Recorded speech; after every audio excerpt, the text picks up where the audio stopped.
presented by DD Production House, Sakri.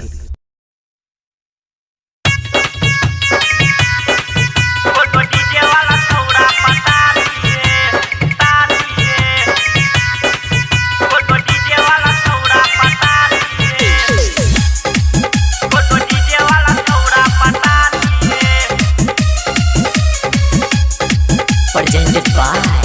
DD Production House, Sakri. के तैयार है छो मदरा से के ना करबा के छोरी बड़दा से के तैयार है छो मदरा से के ना करबा के छोरी बड़दा से कोनो छौरा के तू सटाली है पटाली है कोनो डीजे वाला छौरा पटाली है कोनो डीजे वाला छौरा पटाली है कोनो डीजे वाला छौरा पटाली है कोनो डीजे वाला छौरा पटाली है कोनो डीजे वाला छौरा पटाली है कोनो डीजे वाला छौरा पटाली है करै छ बात तू रोजाना एतौ ने तोहर सैया दीवाना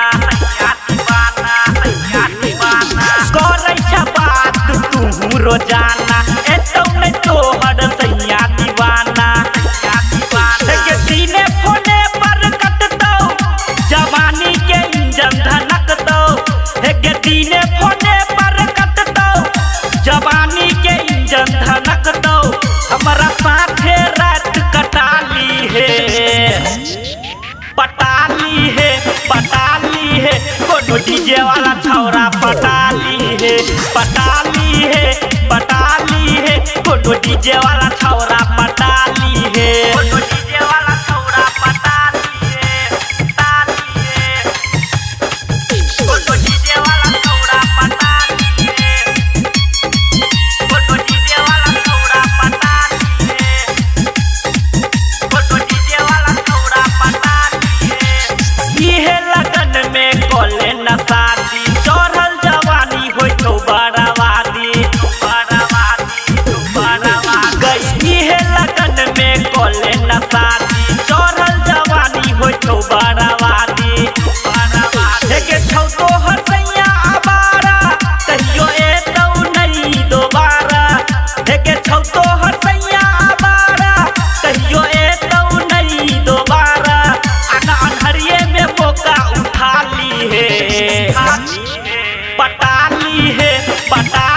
है कोनो डीजे वाला छौरा पटाली है कोनो डीजे वाला छौरा पटाली है कोनो डीजे वाला छौरा पटाली है कोनो डीजे वाला छौरा पटाली है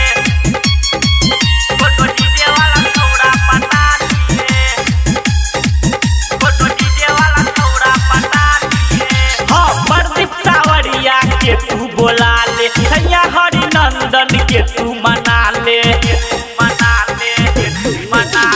प्रदीप सावरिया के तू बोला ले सैया हरि नंदन के तू मना ले सजिया पर माजा लुटी है अपना पिया के साथे सुती है